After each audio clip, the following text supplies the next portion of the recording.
4, 3, 1, 2, 0. C'est en début d'après-midi ce vendredi 6 décembre 2013 sur le perron de l'Élysée. Dans un froid hivernal, François Hollande déroule le tapis rouge pour offrir l'accueil officiel à ses hôtes de marque invités au sommet de l'Élysée sur la paix et la sécurité en Afrique. 53 représentants des États africains, le secrétaire général des Nations Unies, le Conseil européen, le président de la Commission de l'Union européenne ainsi que la présidente de la Commission de l'Union africaine, tous recevront les honneurs dus à leur rang à l'arrivée au palais de l'Élysée.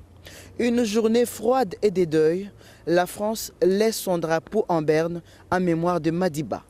Faure Gnassingbé du Togo, Ali Ben Bongo du Gabon, Alassane Ouattara de la Côte d'Ivoire, Denis Sassou Nguesso du Congo-Brazzaville, bref, près de 40 chefs d'État africains ont répondu présent à cette invitation française. Joseph Kabila Kabange va à son arrivée à l'Élysée recevoir les mêmes honneurs. François Hollande descend les marches et vient saluer le chef de l'État congolais, cet homme qui a su démontrer à la face du monde que les Africains sont capables de résoudre leurs propres problèmes.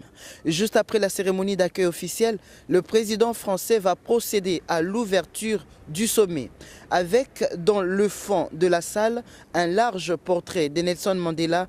Le destin a voulu que l'Afrique soit réunie à Paris pour un sommet sur la paix et la sécurité au lendemain de sa mort. La meilleure manière de lui rendre un hommage serait celle de ramener sur les territoires africains la paix, la sécurité et le développement durable, valeurs pour lesquelles Madiba s'est battu.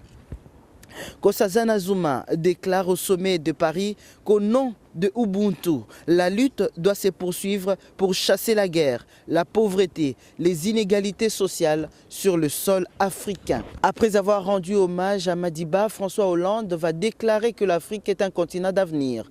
Autre temps, autre mœurs, l'Afrique doit pouvoir aujourd'hui se prendre en charge pour assurer sa propre sécurité.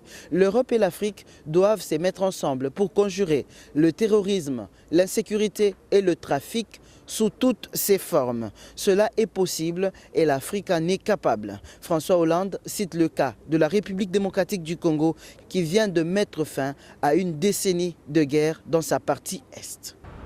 Je me trouve devant les palais de l'Élysée. C'est ici, derrière moi, que les chefs d'État, près de 40 chefs d'État africains et la France, se réunissent et se sont donné 48 heures, ça veut dire le 6 et le 7 décembre, pour débattre et sortir des grandes décisions qui pourront aider l'Afrique à pouvoir se prendre en charge sur le plan sécuritaire, aider l'Union africaine à se doter d'une force d'intervention rapide en cas de conflit sur le sol africain.